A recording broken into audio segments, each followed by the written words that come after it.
మనం ఈరోజు 37వ కీర్తన చదువుకుందాం. చెడ్డవారిని చూచి నీవు వ్యసనపడకుము, దుష్కార్యములు చేయి వారిని చూచి మత్సరపడకుము.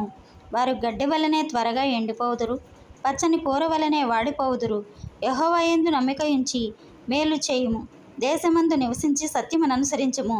యెహోవాను బట్టి సంతోషించుము, ఆయన నీ హృదయవాంఛలను తీర్చును.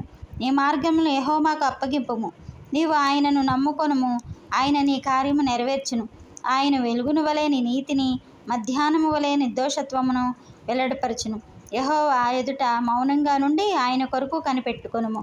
తన మార్గమును వర్ధిల్లు వాని చూచి వ్యసనపడకుము, దురాలోచనలు నెరవేర్చుకొని వాని చూచి వ్యసనపడకుము. కోపము మానము, ఆగ్రహము విడిచిపెట్టుము, వ్యసనపడకము, అది కీడుకే కారణము. కీడు చేయువారు నిర్మూలమగుదురు, యెహోవా కొరకు కనిపెట్టుకుని వారు దేశమును స్వతంత్రించుకొందురు. ఇక కొంతకాలము వరకు భక్తిహీనులు లేకపోవుదురు, వారి స్థలమును జాగ్రత్తగా పరిశీలించడను వారు కనపడకపోవుదురు. దీనులు భూమిని స్వతంత్రించుకొందురు, బహుక్షేమము కలిగి సుఖించెదరు. భక్తిహీనులు నీతిమంతుల మీద దురాలోచన చేయుదురు, వారిని చూచి పండ్లు కొరుకుదురు. వారి కాలము వచ్చిచుండుట ప్రభువు చూచుచున్నాడు, వారిని చూచి ఆయన నవ్వుచున్నాడు.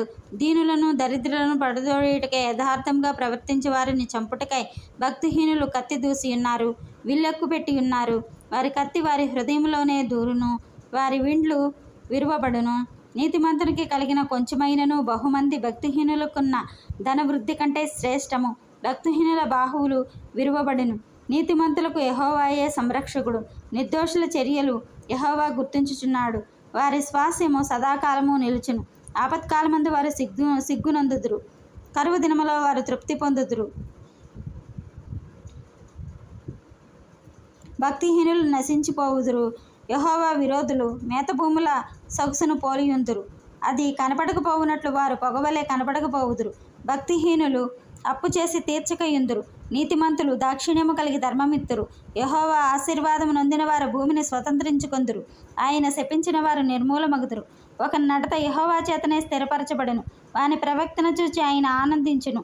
యెహోవా అతని చెయ్యి పట్టుకుని ఉన్నాడు గనుక అతడు నేలను పడినను లేవలేకయుండడు. నేను చిన్నవాడనై ఉంటిని, ఇప్పుడు ముసలివాడనై ఉన్నాను. ఆయనను నీతిమంతులు విడవబడుట గాని వారి సంతానము భిక్షమెత్తుట గాని నేను చూచి ఉండలేదు. దినమెల్ల వారు దయాళులై అప్పు ఇచ్చుచుందురు, వారి సంతానము వారు ఆశీర్వదింపబడుదురు. కీడు చేయట మాని మేలు చేయుము, అప్పుడు నీవు నిత్యము నిలిచెదవు. ఎలయనగా యెహోవా న్యాయమును ప్రేమించేవాడు, ఆయన తన భక్తులను విడువడు. వారెన్నటికీ కాపాడబడుదురు గాని భక్తిహీనుల సంతానము నిర్మూలమగును. నీతిమంతుల భూమిని స్వతంత్రించుకొందురు, వారి దానిలో నిత్యము నివసించెదరు. నీతిమంతుల నోరు జ్ఞానమును గూర్చి వచించును, వారి నాలుక న్యాయమును ప్రకటించును.